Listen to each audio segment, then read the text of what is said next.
À cette époque-là, parut un édit de l'empereur Auguste qui ordonnait le recensement de tout l'Empire. Ce premier recensement eut lieu pendant que Quirinius était gouverneur de Syrie. Tous allaient se faire inscrire, chacun dans sa ville d'origine.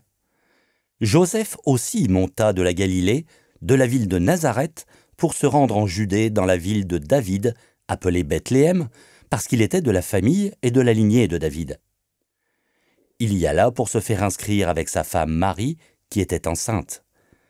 Pendant qu'ils étaient là, le moment où Marie devait accoucher arriva, et elle mit au monde son fils premier-né. Elle l'enveloppa de lange et le coucha dans une mangeoire, parce qu'il n'y avait pas de place pour eux dans la salle des hôtes. Il y avait dans la même région des bergers qui passaient la nuit dans les champs pour y garder leurs troupeaux. Un ange du Seigneur leur apparut, et la gloire du Seigneur resplendit autour d'eux. Ils furent saisis d'une grande frayeur. Mais l'ange leur dit : « N'ayez pas peur, car je vous annonce une bonne nouvelle qui sera une source de grande joie pour tout le peuple. Aujourd'hui, dans la ville de David, il vous est né un sauveur qui est le Messie. Voici à quel signe vous le reconnaîtrez.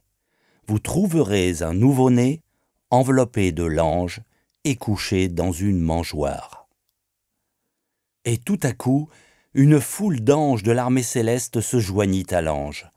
Ils adressaient des louanges à Dieu et disaient : « Gloire à Dieu dans les lieux très hauts, paix sur la terre et bienveillance parmi les hommes. » Lorsque les anges les eurent quittés pour retourner au ciel, les bergers se dirent les uns aux autres : « Allons jusqu'à Bethléem pour voir ce qui est arrivé, ce que le Seigneur nous a fait connaître. » Ils se dépêchèrent d'y aller, et ils trouvèrent Marie et Joseph, ainsi que le nouveau-né couché dans la mangeoire.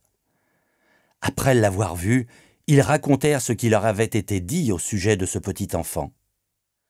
Tous ceux qui entendirent les bergers furent étonnés de ce qu'il leur disait. Marie gardait le souvenir de tout cela et le méditait dans son cœur.